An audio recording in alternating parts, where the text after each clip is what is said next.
it's impossible to ignore. Rock legend Gene Simmons has just made headlines again, but this time, it's not for his music, his business empire, or his larger-than-life persona.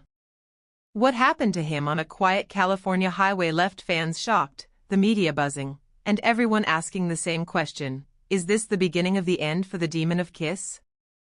Gene Simmons, the face-painted titan of rock and co-founder of Kiss, has always been a man of excess, the fire-breathing bassist whose presence filled arenas for nearly half a century. But even legends have limits. Earlier this month, the 76-year-old icon was involved in a frightening car crash on California's Pacific Coast Highway. Reports revealed that Simmons fainted behind the wheel of his SUV, crossing several lanes before colliding with a parked vehicle.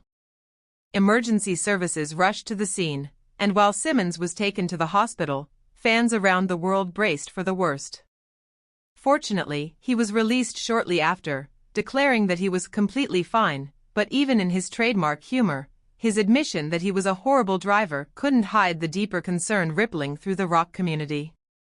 His wife, Shannon Tweed, later confirmed that the incident might have been triggered by a sudden medication reaction and dehydration, an unsettling reminder that even the strongest legends are still human. For Kiss fans, the timing couldn't have been more alarming. The band had just announced a highly anticipated Las Vegas reunion event for November, their first major public performance since retiring from full-scale touring in 2023.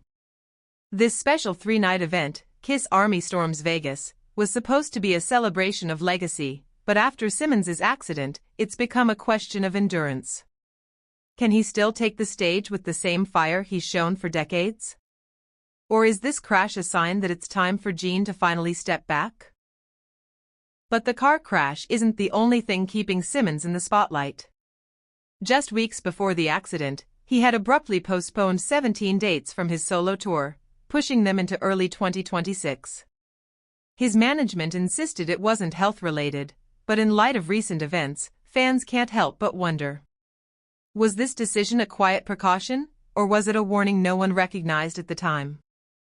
Adding to the emotional weight, Simmons and fellow Kiss frontman Paul Stanley recently paid tribute to their late bandmate and co-founder Ace Frehley, who passed away at 74 after complications from a fall. Simmons' statement was heartfelt: he was irreplaceable, a true soldier of rock. The loss hit him hard, sparking reflection on his own legacy and mortality. In the midst of it all, Simmons has also made a major personal move, listing his Beverly Hills mansion for $14 million. Insiders say it's part of a plan to downsize and simplify his life. After decades of endless tours, media appearances, and business ventures, Gene may finally be shifting focus from performing to preserving his legacy. And with Kiss transitioning into a new digital era, including rumored virtual avatar shows that could let the band live on forever, that shift might be perfectly timed. So where does this leave the man behind the makeup? Gene Simmons has survived fame, controversy, and countless critics, but now, it seems he's facing his most personal challenge yet, confronting his own limits. He insists he's healthy, and maybe he is. But fans know that time catches up with even the boldest icons. As he prepares to step back into the spotlight this November, all eyes are on him. Will Gene Simmons rise again and prove he's still the demon we know? Or will this moment mark the quiet turning point of a career built on chaos, spectacle, and immortality? Whatever happens next, one thing's for sure: when Gene Simmons makes headlines, the world pays attention, and this story is far from over.